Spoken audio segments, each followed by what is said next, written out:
Alina Green never liked silence. It always felt like a held breath, as if something unseen was waiting for the right moment to exhale. But that's exactly what she and Dietz had driven 4 hours into the mountains to find: silence, solitude, and inspiration. The cabin stood at the edge of a pine forest, the kind of place that creaked and whispered even when no one moved. The gravel crackled under the tires as Dietz parked. The air was thin and cold, and the forest loomed around them like a dark audience. "Alina?" Dietz said, brushing her short red hair back. "You sure this is the place?" Alina looked down at the directions the studio had sent. A small key hung from a blood-red ribbon taped to the envelope. The note was typed in courier font, like a movie script. "Welcome to the set. Write something that bleeds." "Yeah," Alina said, her voice uneven. "This is it." Inside, the cabin was rustic, not cozy, but cinematic. The wooden walls were hung with old film reels and framed VHS covers: The Red Mask, 1984, The Red Mask 2, Blood Reborn, The Final Cut. Alina had grown up watching those slashers, grainy, cheap, full of fake blood and screaming teenagers. She'd always admired how their writer, Michael Haller, could make something so ugly feel hypnotic. But Haller vanished in 1986 during the filming of the third installment. No one ever found his body. "All this for a rewrite," Dietz muttered, dropping her backpack onto the couch. "You'd think they'd give you a real office." "It's not just a rewrite," Alina said, unzipping her laptop case. "It's a resurrection. They want it darker. Realer." Dietz smirked. "Darker than a guy in a red mask chopping people up?" Alina didn't answer. Her laptop screen flickered to life, its glow pale against the shadows. A blank document waited, a clean slate. She typed. "Fade in." Her fingers hesitated. She looked at the VHS poster above the fireplace. The villain's crimson mask was slick, featureless, except for 2 eye holes. But the eyes behind it, they'd always looked real, even in the grainy print. "Alina," Dietz said, standing at the window, "someone left stuff outside." "Like, props?" Alina turned. On the porch, resting against the doorframe, were 2 wooden crates marked "Property of Bloodline Productions." She opened one. Inside lay a red latex mask, stiff with age, and a vintage camcorder. The mask's color had darkened over time, like dried blood. "That's kind of creepy," Dietz said. Alina smiled faintly. "Perfect research material." That night, after unpacking, they made dinner and watched the original Red Mask. Dietz fell asleep halfway through, but Alina kept watching, not the story, but the details, the camera work, the shadows, the way the killer's reflection appeared seconds before he did. At 1:07 a.m., the movie ended. The tape hissed. Then, faintly, the screen flashed a few extra frames, ones Alina didn't remember ever seeing. A cabin. A woman typing. And behind her, a red mask reflected in the window. Alina froze. She glanced behind her. The window showed only trees and moonlight. Still, she hit pause. "What the hell?" she whispered. Curious, she replayed the final seconds. This time, the frames were gone. The movie ended as normal. "Alina?" Dietz mumbled from the couch. "You still up?" "Yeah," she said softly. "Just checking something." She closed her laptop, intending to sleep, but curiosity clawed at her. The camcorder sat on the desk beside the mask. She lifted it. Despite being decades old, its battery light flickered green. When she pressed play, a tape already inside began to roll. Static. Then an image, someone wearing the red mask, standing in this very cabin, pointing the camera toward the door. Alina's throat tightened. The footage cut to another angle, the mask on the table, and a woman's hand reaching for it. The woman's fingernails were painted black. Just like Alina's. She shut off the camera, pulse hammering. "Dietz," she whispered. But Dietz was asleep. Alina turned toward the window again. The forest swayed in the cold wind. She could almost imagine faces shifting between the trees, pale, watching. Then came a sound, footsteps crunching over the gravel outside. She went still, every muscle in her body tightening. Another step. Then another. "Alina?" Dietz stirred. "Someone's outside." Dietz grabbed her phone. "It's probably an animal." But the steps circled the cabin slowly, deliberately. Alina reached for the doorknob, heart pounding. Through the peephole, she saw nothing but blackness. Then, movement. Two figures stood just beyond the porch light. Both wore masks. One red. One white. Her breath hitched as the red one tilted its head, just like in the movie. Dietz whispered, "Alina, what is that?" Alina didn't answer.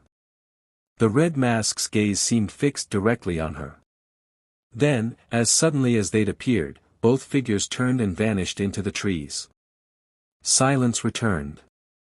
The forest exhaled. Dietz clutched Alina's arm. "What the hell is going on?"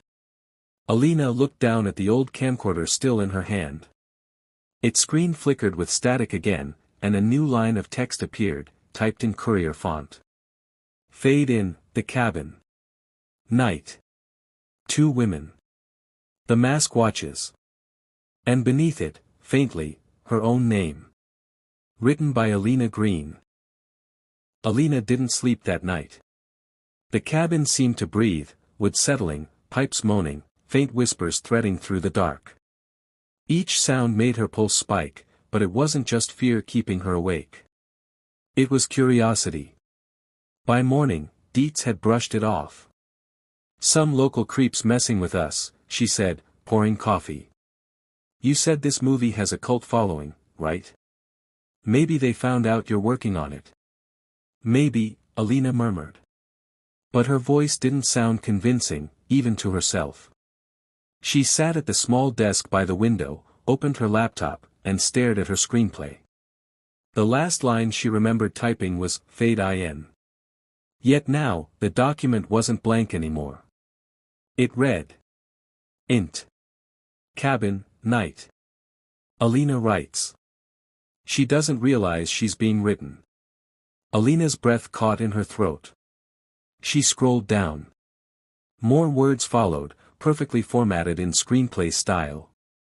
A knock at the door. Dietz goes to check. The sound isn't a person. It's the story, coming in. Her fingers trembled as she hit undo. Nothing happened. She tried deleting the lines. They didn't erase. The text flickered, then reappeared in red font, the same shade as the mask. "Alina?" Dietz asked. "You okay?" "Yeah, Alina turned the screen toward her. "Look at this. I didn't write that."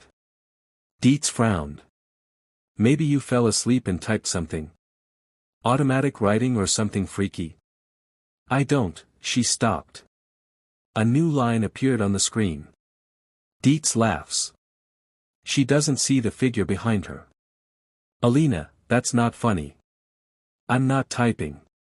Both froze. The keyboard clicked, on its own. Letters formed slowly, deliberately. The story always ends the same. Blood, film, and silence. Dietz slammed the laptop shut. "We're leaving. Screw this. We can go to a motel and..." A sharp knock interrupted her. 3 precise taps at the front door. They both turned. "Alina," Dietz whispered. "Tell me you locked it." "I did." The knocking came again, harder this time. Alina grabbed a kitchen knife from the counter. The air in the room felt thick, humming like static before a storm. She crept to the door and peered through the peephole. Empty. No red mask.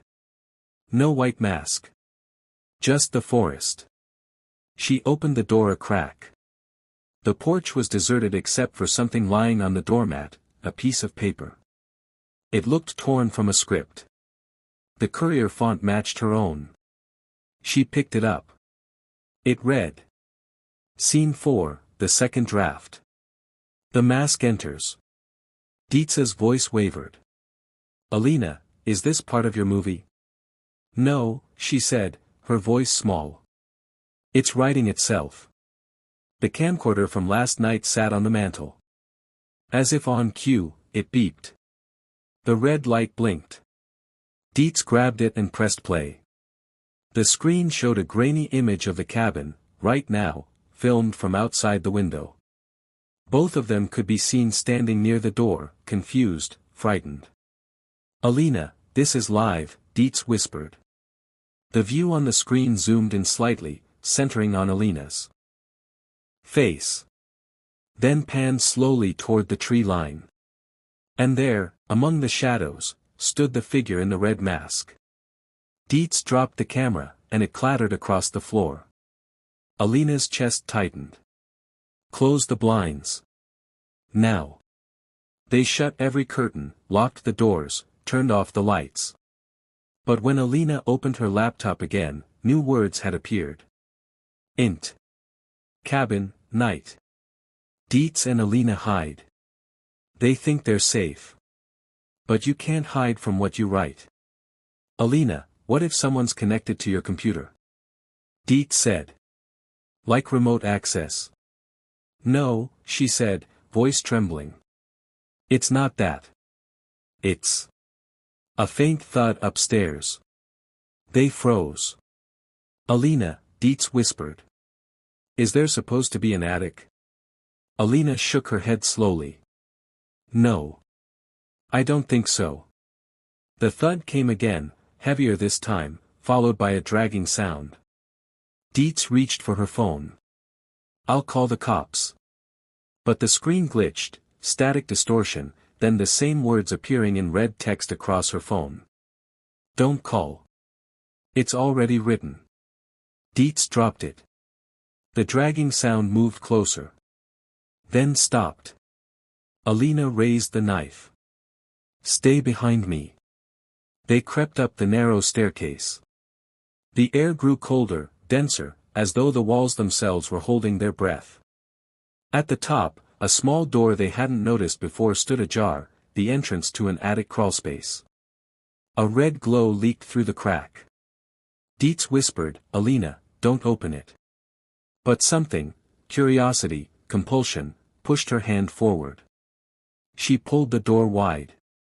Inside, the attic was lined with film reels, each labeled The Red Mask, Draft 1, Draft 2, Draft 3. The most recent one read, The Red Mask, Alina Green Draft. And beside it sat a typewriter, still warm, its last page half-finished. Alina leaned closer and read. Scene 5, Alina discovers the attic. She realizes it's never been about the movie. It's about her. Her pulse thundered in her ears. Behind her, the floor creaked. She turned slowly. At the top of the stairs, a figure stood, motionless. A red mask gleaming faintly in the darkness. The red mask didn't move. It stood at the top of the stairs, motionless, head tilted ever so slightly, as though studying Alina and Dietz with silent fascination. The crimson surface gleamed in the dim attic light, catching reflections of the flickering bulb like liquid blood. Alina, Dietz whispered, voice trembling. Say something. Alina couldn't. Her breath came short and ragged, her pulse hammering so hard she could hear it in her skull. The masked figure just stared. Then, it lifted one hand. A single finger pressed to where its lips should be. Dietz grabbed Alina's arm. We need to go. Now.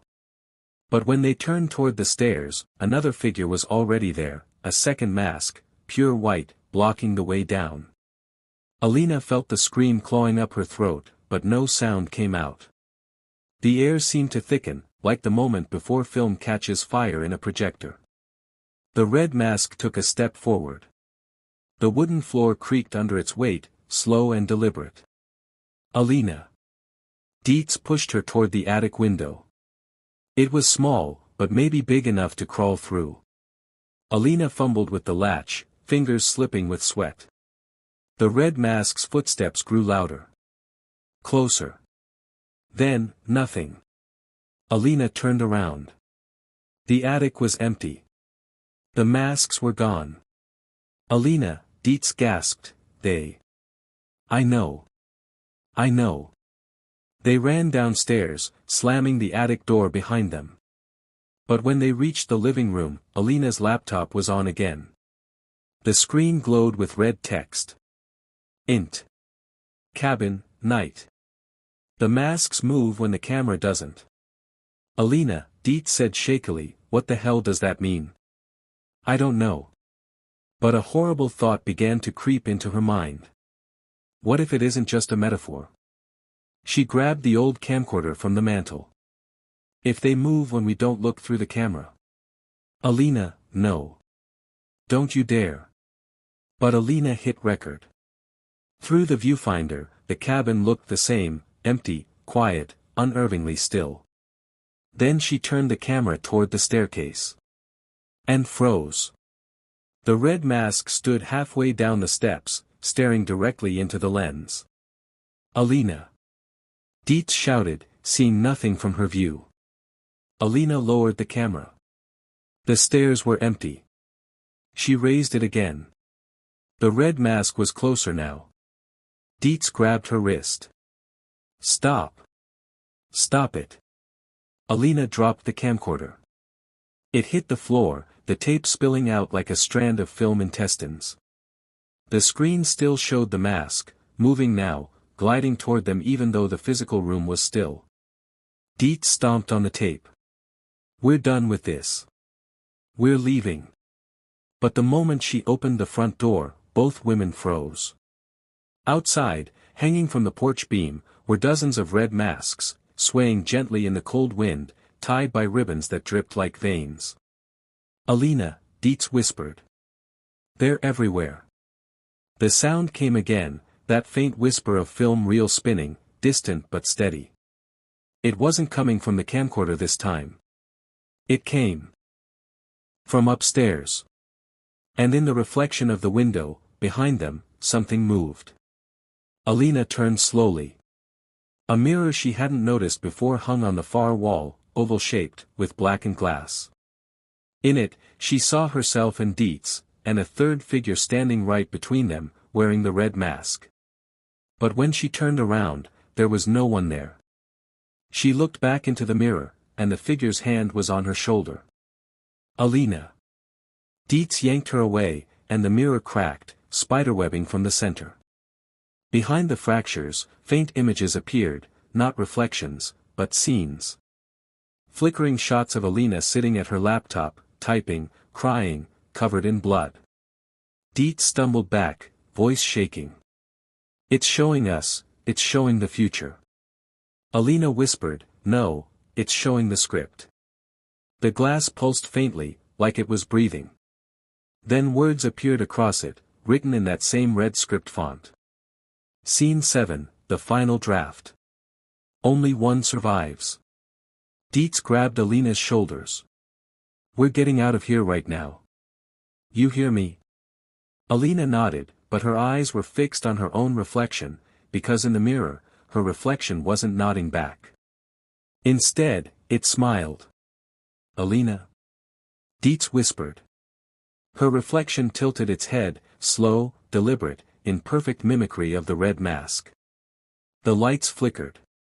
When they came back on, Alina's reflection was gone. Only the mask remained in the glass, floating in the void. The house went deathly silent. Then a faint voice came from the mirror, distorted like an old VHS track. You wrote me. Alina stumbled back, shaking her head. No, no, this isn't real. The mirror rippled, and a pale hand pressed against the inside of the glass, from within. Dietz screamed. Alina, run. The glass exploded outward, shards scattering like razors. The air filled with a hiss of static, and for just a heartbeat, Alina saw her own face behind the mask, staring at herself. She grabbed Dietz and bolted for the back door, but as they ran, Alina could swear she heard the faint clatter of typewriter keys behind them. Typing. Writing. Rewriting. Each click seemed to follow her heartbeat. As they burst out into the freezing night, Alina looked back once, and saw the mirror reforming itself, piece by piece, until her reflection reappeared in the glass. But this time, her reflection wasn't trapped. It was waving goodbye. The night air felt colder than it should have, not just mountain cold, but hollow, empty cold. Alina and Dietz ran through the dark woods, their breath visible in frantic bursts. The branches clawed at their jackets, whispering like voices in the dark. They didn't stop until the cabin's lights were just a faint glow between the trees. Dietz bent over, gasping, her voice trembling. What the hell was that, Alina? That mirror, that thing. I don't know, Alina said, voice quivering. It's not just a story anymore. It's like the scripts, alive. Dietz grabbed her shoulders.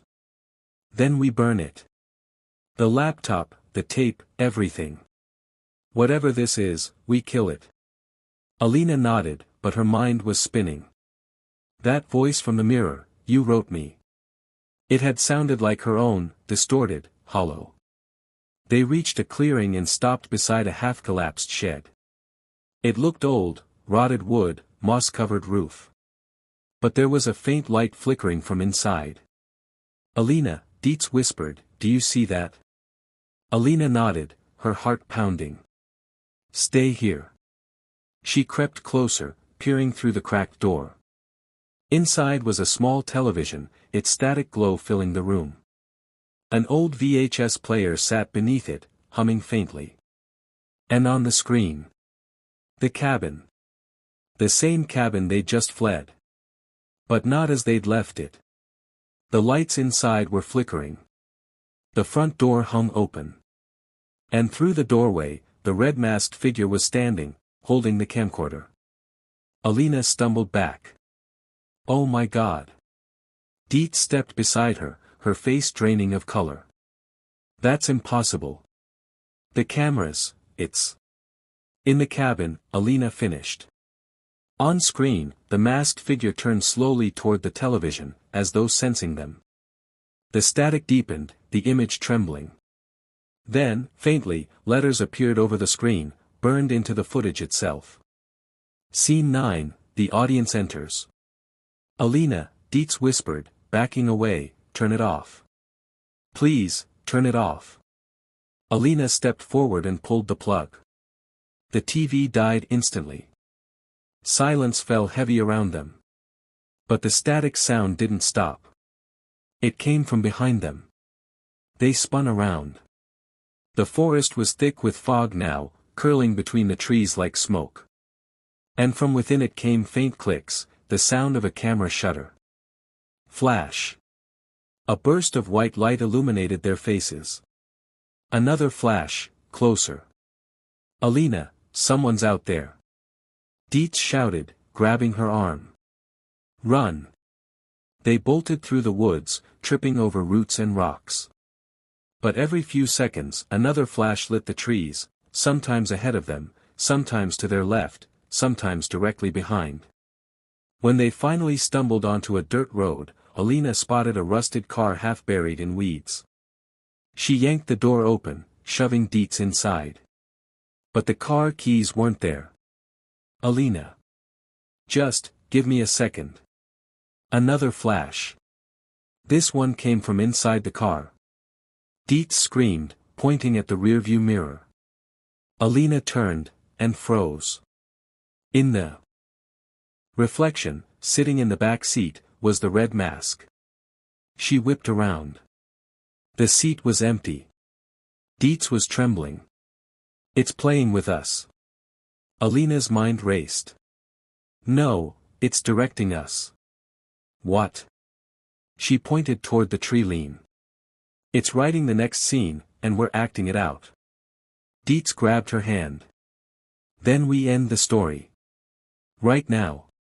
Alina looked at her, really looked. The woman she loved, terrified but brave, dirt on her face, her eyes glistening with fear.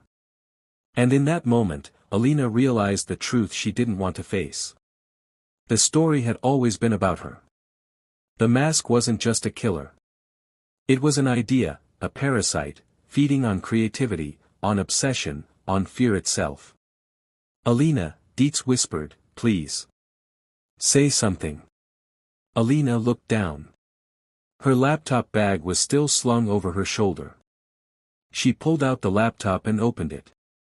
The document was already waiting, the title glowing in blood-red text. The Red Mask, Final Draft. She scrolled down. The next scene was already written. EXT Road, Night. Dietz dies first. Her breath caught. Dietz saw the screen. Alina, no. A sound behind them. Slow footsteps crunching on gravel. The Red Mask stepped out of the fog. Alina. Dietz pushed her away just as the figure lunged. The knife caught her side, the sound wet and final. No. Alina screamed. She swung wildly with a branch, knocking the mask back. Dietz collapsed to the ground, gasping, blood spreading fast across her shirt. Alina dropped beside her. Stay with me. Please. Dietz's eyes fluttered. You have to finish it. What? End it, before it ends you. And then her body went still. Alina's scream broke something inside her. She turned toward the mask, but it was gone. Only fog remained. The laptop still glowed in her lap. New text appeared on the screen, one line at a time. Fade in, Alina Green, alone. The writer becomes the script. Her hands trembled. She slammed the laptop shut, but the words didn't stop. They burned through the lid, faint red letters bleeding across the surface. She staggered to her feet. The night was utterly silent again. In the distance, she could see the cabin's light flickering once more. It was calling her back. Alina didn't remember walking back. She didn't remember the forest, or the blood on her hands, or the fact that Dietz's body lay somewhere behind her in the fog. She only remembered the light. The cabin's single bulb, flickering through the trees like a beacon, or a trap. The air was heavy, soaked with silence. Each breath felt too loud. Each step echoed like it didn't belong to her anymore. When she reached the cabin porch, the door was open. It swayed gently on its hinges, creaking like a whisper, "Come in." Alina Green, a voice rasped from inside. It wasn't quite male, not quite female. It was distorted, as though played through old film speakers. You left before the scene was finished. Alina froze. Who's there? No answer. Only the faint hum of electricity. She stepped inside. The living room looked different now, brighter, sharper, as though the set designer had come while she was gone and rebuilt it for a new scene. Her laptop sat open on the table, the screen pulsing red with text. Int. Cabin, night. The writer returns to her creation. The mask waits. Alina's throat went dry. She moved closer.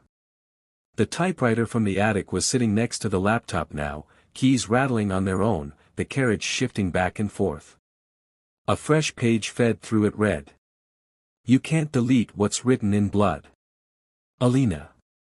Her name again. This time, closer. She spun around. The Red Mask stood in the hallway. But it wasn't just the mask anymore. It was a shape, tall, indistinct, its body flickering between solid and shadow, like a projection losing focus. Beneath the red latex, faintly visible, she saw a face. Her own. Alina stumbled back, shaking her head. No. No, that's not me. The mask tilted. The same subtle, familiar motion she'd written in her script weeks ago. Alina Green, the voice whispered, broken by static. You gave me life. You wrote my breath. You wrote my hands. You wrote my mask. She gripped the nearest object, a broken chair leg, and pointed it at the figure. Stay back. You can't kill what you imagine. Then I'll stop imagining you. You already can't. The lights flickered violently. Every VHS cover on the wall began to shake, the film reels spinning on their hooks. The air filled with the sound of overlapping dialogue, lines from her screenplay, from the original movie, from something that sounded like her own recordings. Fade in. A woman writes herself into hell. Cut to, the mask becomes real. Smash cut, the writer bleeds for her art. Alina pressed her hands over her ears. Stop it. The typewriter dinged. On the fresh page, new text appeared, faintly wet, as though written in blood. Scene 10, Alina kills the mask. Alina becomes the mask. Her breath came shallow. That's not how it ends. But she knew, deep down, it was.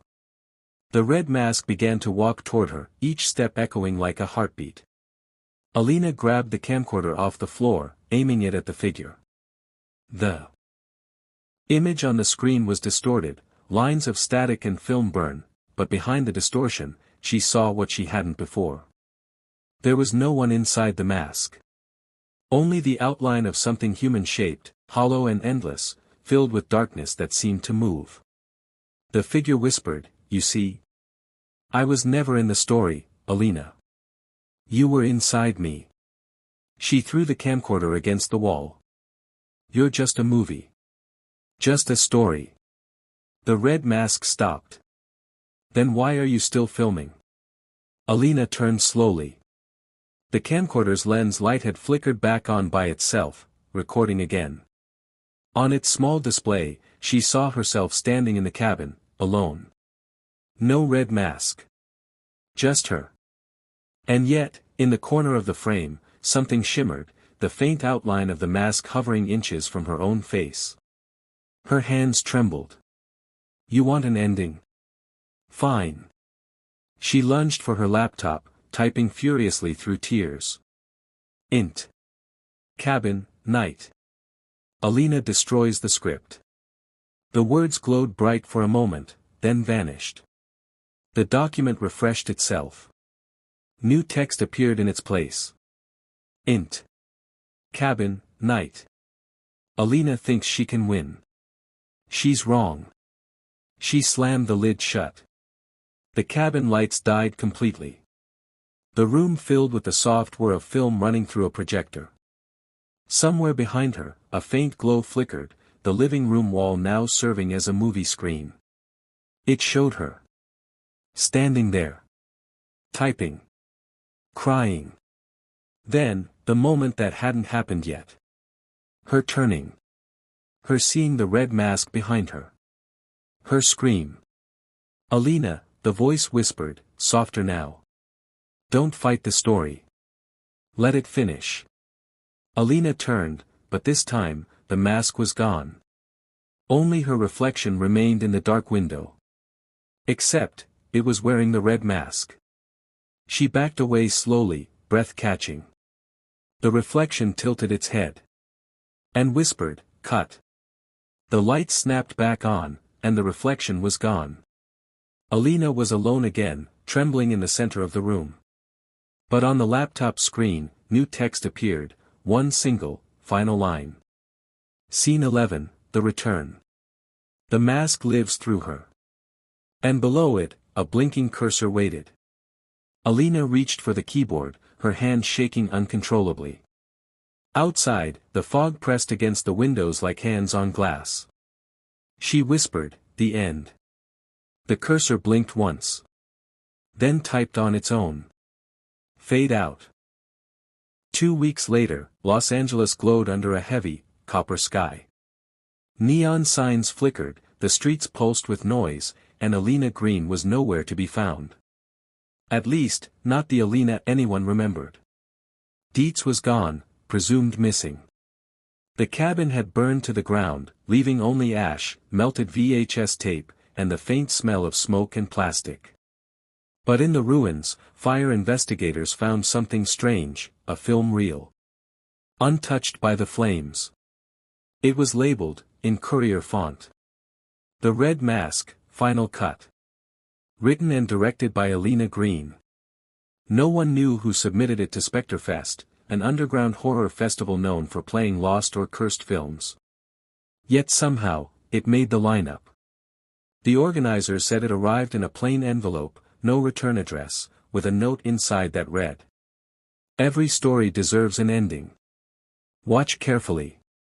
That Saturday night, a small audience gathered in the dim glow of the Belrose Theatre, a relic from the 1950s, all red velvet and dust.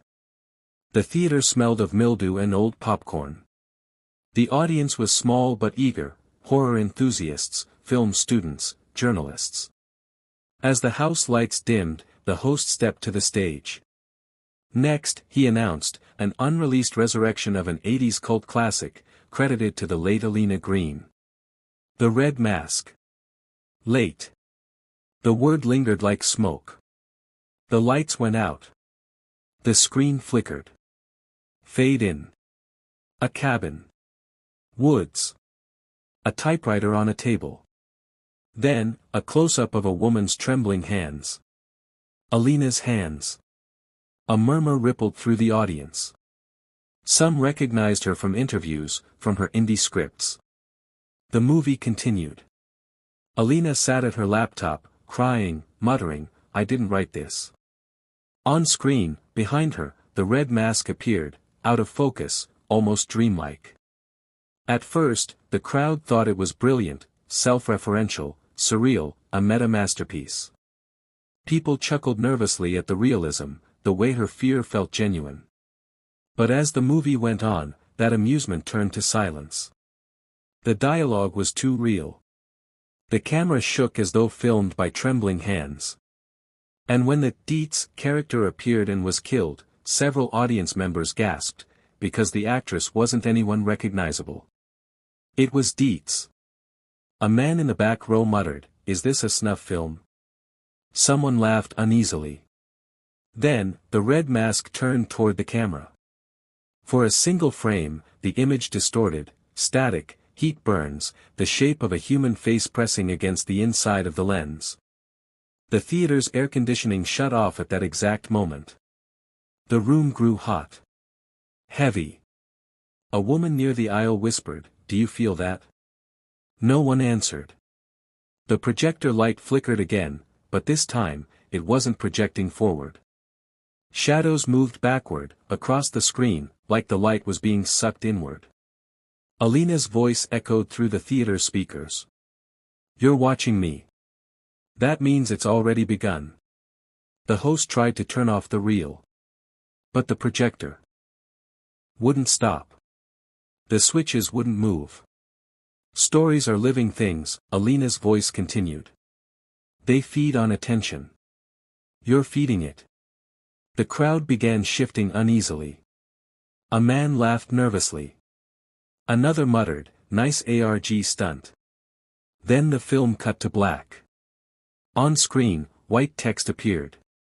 Scene 12, the audience watches themselves. The theater doors creaked open on their own. People turned. No one was there. From the projector beam, faint red mist began to leak, swirling, spreading across the aisles. The smell of iron filled the air. Someone screamed. The screen flickered back to life, showing the theater itself, filmed from the back row. The same audience members sitting exactly where they were now. Dietz's recorded voice cried from the speakers, "Alina, stop. You're killing them." The sound warped, deeper, guttural, as the Red Mask emerged from behind the theater seats in the film, and a heartbeat later, someone in the real theater screamed again. A man near the front row stood up, blood seeping through his shirt. "It cut me. What the hell?" The lights flickered wildly. People rushed for the exits, but the doors slammed shut with a thunderous crack. On screen, Alina appeared once more, staring straight into the lens. Her eyes were sunken, her skin gray, lips trembling. You watched. You believed. Now it's your story. One by one, the red masks appeared among the seats, not on film, but in the dark theater itself. The audience's screams blended with the hiss of the reel. Some tried to rip the masks off others' faces, but beneath them, there were no eyes. No mouths. Just slick red skin. The projector exploded in a flash of white light. And then, silence. When police arrived the next morning, they found the Belrose Theatre empty. The seats were covered in a faint red dust, like powdered pigment. In the projection booth, the reel kept spinning, endlessly, on a loop, though no power was connected. The footage now ended differently. It showed an empty theater. Then a single frame, a woman's face, expression blank, a faint red sheen covering her skin. The caption beneath read: Alina Green, writer/director/survivor. And then, faintly, the final line appeared, typed in that familiar Courier font. Scene 13, the film never ends. The audience is still watching. And at that exact moment, the projector turned itself off. The police reports on the Belrose Theatre massacre were sealed.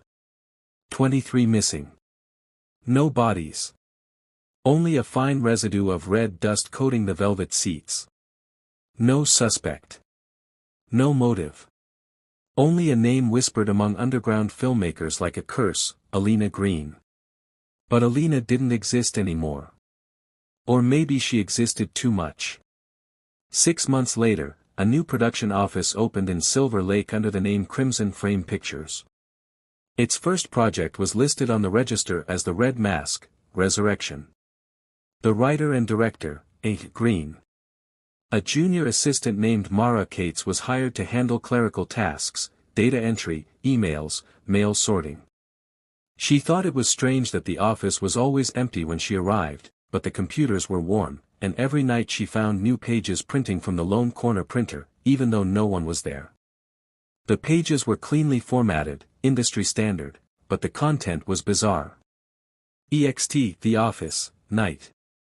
A young assistant reads this script, realizing she is the next one to write the ending. Mara laughed nervously at first, thinking it was a prank. She sent emails to Green, but they always bounced back with a blank subject line and one reply. Keep typing. By week 2, the lights began to flicker. Mara started hearing the printer before she entered the office, the rhythmic hum of the rollers pushing out paper, even though the computer was off. The smell of hot plastic and something faintly metallic filled the air. That night, the document tray overflowed with pages. The script had written itself to the final scene. Int.